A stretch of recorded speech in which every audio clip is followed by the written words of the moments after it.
Do you want to learn the secrets of watercolor that no one else knows? Then you need to watch this video. I took this painting home last night to actually scan it because I thought it was finished, and then I looked at it later and I realized that there's some issues up in here. I painted these little sections in later, and to me it looks like it's section by section. It doesn't look unified. I've got these beautiful soft edges all over this painting, and then I've got some of these hard edges underneath in the throat area, and I just think that needs to be fixed. So there's a couple ways to do this, and hopefully I don't up.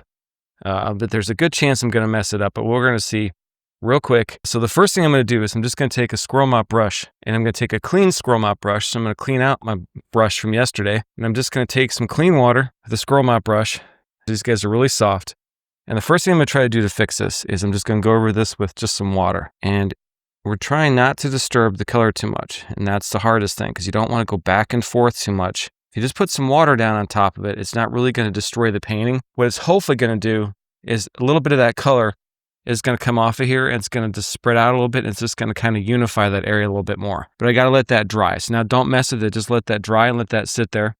And then I'm going to come back and see if that changed it a little bit. Okay, now that did soften things down a little bit, but there's something else I want to do next. What I'm going to do is I'm going to take my incredible nib, which is designed to be used with masking fluid. Instead of using it with masking fluid, though, what I do is I like to scrub edges. So what I'm going to do is I'm going to get this wet, and I'm going to come into here. And the nice thing about this is this doesn't pull off color. It's some sort of a resin composite. And so it doesn't pull the color off the paper. It lets it just kind of sit there. I'm just going to try to soften a few of these edges here and have that color creep back into the painting a little bit. And don't dab with the paper towel again, because if you do that, you're going to start spreading color.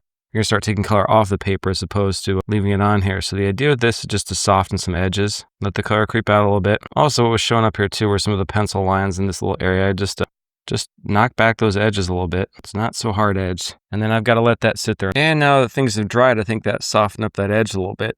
Comes to a close zoom here, and then I'll zoom out here. And yeah, it's very subtle. You don't want to try to do too much. You don't want to lift off the color too much. But the idea is just to blend the edges back into what's around it. Don't get too many hard edges in just this section. You can still see kind of some pencil marks too. But once you put color over that, you can't get rid of the pencil marks.